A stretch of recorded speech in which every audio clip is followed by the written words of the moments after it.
Professor Mohammad ইউনূসকে সরানোর master plan করেছে BNP আর ওয়াকার। এর অন্যতম একটা কারণ হচ্ছে গত 2-1 দিন ধরে যে ধরনের রাজনৈতিক উত্তাপ বাংলাদেশের মানুষের ভিতরে চলছে এবং এতে নিজেই নাখোশ হয়ে বসে আছেন প্রধান উপদেষ্টা। এমনকি তিনি হুমকি দিয়েছেন পদত্যাগেরও। আবার এদিকে এই ঘটনা প্রচার করে ইন্ডিয়ান মিডিয়ারা এমন একটা অবস্থা সৃষ্টি করেছে যেটা দেখে বিএনপিও খুশি, আওয়ামী লীগের লোকেরাও খুশি। অর্থাৎ এই রাজনৈতিক উত্তপ্ত পরিস্থিতি তৃতীয় পক্ষ খুব ভালোভাবে নেওয়ার চেষ্টা করছে। আর এটা যে লিগ ফেরানোর ব্যবস্থা কিংবা একটা প্রসেস তার বোঝার কোনো কিছু বাকি নেই। আগামী 48 ঘন্টা বাংলাদেশের ভিতরে বড় পরিবর্তন হতে যাচ্ছে। উপদেষ্টা যেসব রয়েছে তাদেরকে শেষ আলটিমেটাম দেওয়া হয়েছে। তারা যদি তাদের কাজ ঠিকমতো না করতে পারে তাহলে যে কোনো সময়ে জাতির উদ্দেশ্যে ভাষণ দিয়ে ডক্টর মোহাম্মদ ইউনূস পদত্যাগ করবেন। কারণ যে পরিমাণে আন্দোলন এবং তাকে যে পরিমাণে কোণঠাসা করে দেওয়া হচ্ছে এতে তিনি কোনোভাবেই কাজ করতে পারবেন না। আর এতেই মানুষের ক্ষোভ সৃষ্টি হয়েছে। কোনোভাবে যদি বিএনপি আর জেনারেল ওয়াকার ডক্টর মোহাম্মদ ইউনূসকে বুকে পাথর চাপা দিয়ে যদি পদত্যাগ করাতে না পারেন ততদিন পর্যন্ত তাদের শান্তি হচ্ছে না। আর এজন্য তারা ইন্ডিয়ান লেসপেন্সারদের মাধ্যমে বহুত কিছুই করে যাচ্ছেন।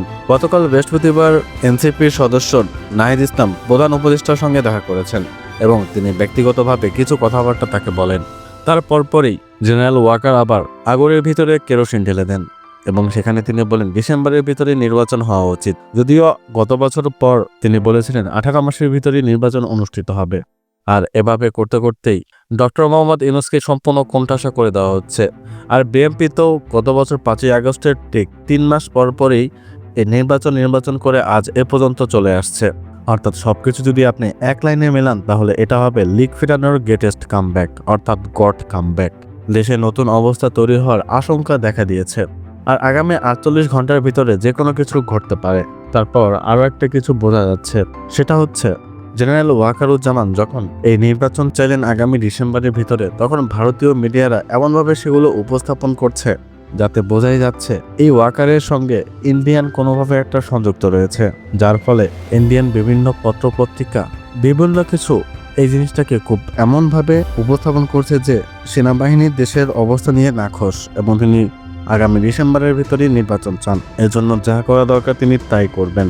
আবার বিএনপি খালেদা জিয়ার বাসার ভিতরে একটা মিটিং করেন, সেখানে তারা বলেন যে এই উপদেষ্টাদের দিয়ে কোনো কিছুই হবে না, তাদের রেগুলার দায়িত্ব পালন করার জন্য যতটুকু করা দরকার ততটুকু করুক। এছাড়া নির্বাচন করে যারা গণপ্রজাতন্ত্রী সরকার করবে তারাই সমস্ত কাজ করবে। এতে করিডোর সহ যত কাজ রয়েছে সবকিছু, অর্থাৎ সবকিছু যদি এক পাল্লায় হিসাব করা হয় তাহলে এই অবস্থা তৈরি করার জন্য অবশ্যই বিএনপি এবং জেনারেল ওয়াকারুজ্জামান দায়ী। আর যারা বোঝার তারা এমনিতেই বুঝে নিয়েছেন।